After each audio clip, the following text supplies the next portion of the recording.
Hi,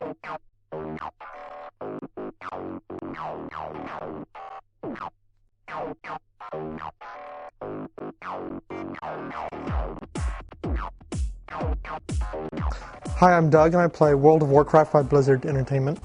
My name is Jacob Bates, and I play Half-Life 2. I'm Scott Rapp, and I play Command & Conquer Generals. My name is Tammy Gray, and I play World of Warcraft. World of Warcraft is basically a massive The style of the game is a first-person shooter. multiplayer The genre of the game is MMORPG. online role-playing game, It's a real-time strategy game. or MMORPG, or even MMO for short. You've got 8 different races, 2 different sides, Alliance and Horde. You've got 9 different characters you can choose from. Hunter, warrior, druid, shaman.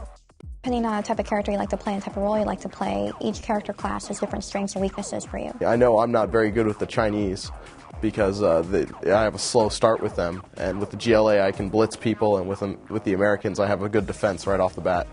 The many different things you can do in the game include fishing and cooking, You've got different areas of forests, deserts, skinning and tailoring, and leatherworking. volcanoes. Herbalism, alchemy. Any environment you can imagine is in this game. It's a world based on all of that. In Half-Life 2, you take the role of Gordon Freeman, who in Half-Life 1, he was a scientist at a facility called Black Mesa. And he was in the middle of this experiment that went really horribly wrong, and aliens invaded Earth. You play as a general looking down upon an army. It's not as immersive as some of the other games we've discussed, but you feel kind of responsible, like a guardian to these units. But overall, the base is always more important because that's kind of what the embodiment of the player would be. It's where all the units come from. And in Half-Life 2, you are under contract with a very secret government agency that's trying to get rid of the alien infestation. I'd probably say I play about 4 or 5 days a week. I play maybe 3 to 4 days a week. Maybe 2 or 3 days a week. When I was really trying to beat the game, I played it every night. It's not very time consuming, so you can just pick it up whenever you want, play for a little bit, and then put it down. The sessions are anywhere from 10, 20 minutes just checking on different things in game to a couple of hours. I usually play for about 2 to 3 hours at a time. My game sessions are typically about 3 hours. They usually last somewhere between 1 and 2 hours, depending on how good the people you're playing against are. You get such a rush playing games like this against people because the computer can get pretty predictable after a while. You know what it's going to do, you know. Players are totally unpredictable. Even when you have them in a corner, they can come back and put up another good fight. Playing with other players is great because you can have guilds and start to communicate with other members of your guild, quest together, sell things to each other, help each other out when you have difficult situations. Yes, we're a big, happy online family. And we kill the Alliance.